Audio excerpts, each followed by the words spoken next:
Hi everyone. Welcome to pipsedge.com. Today we will talk about the history of Bretton Woods Agreement. Before getting into details, please read the disclaimer. I am not a financial advisor and anything mentioned on this channel is not financial advice. The history of Bretton Woods Agreement dates back in the year 1944 when it was formed. It was established by the Global Cooperation and Coordination, whose main aim was to determine how the monetary and exchange rates would be managed. The treaty was sealed during a conference held at the UN Monetary and Financial Conference in New Hampshire. The accord pegged the currency and the cost of gold. In this instance, the US dollar was made the global currency. Objectives of the Bretton Woods Accord. The main aim of the Bretton Woods Accord was to stabilize the exchange rate and at the same time promote peace worldwide through the coordination of the currencies. This was realized during World War I, where many countries were on the gold level.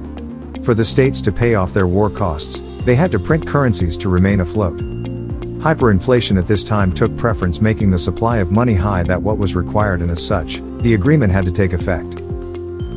Key features of the Bretton Woods Agreement. It helped to manage the exchange rate to be pegged at 1% of the par value. The only time that the cost could be adjusted was when the IMF was in agreement of any adjustment. Offset any payment imbalances. The official reserves, in this case, could have been short-term imbalance, and in most cases, this took place where US dollar transactions were involved. Pegged the value of the domestic currency, which was in terms of gold, as it then to be evaluated in terms of US dollars. This was the base standard. For instance, each US dollar was pegged to gold at $35 for an ounce of gold. This was extended to other countries in terms of the US dollar. Discontinuation of Bretton Woods Accord. In the year 1968, the US dollar started to be overvalued. This went on until 1973, when the rise in the dollar raised anxieties to the global community regarding the exchange rate and the way the gold was pegged on. President Richard Nixon gave orders to suspend the conversion of the dollar, which came in as a surprise. And this was termed as the Nixon shock.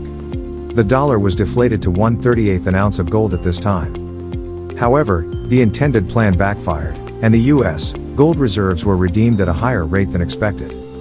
Since there were no price controls, the gold price was on the rise in the free market and reached $120 per ounce. The Bretton Woods system could no longer be sustainable and came to a fall. That's about it for today. See you tomorrow. Until then, have a great week ahead and happy trading.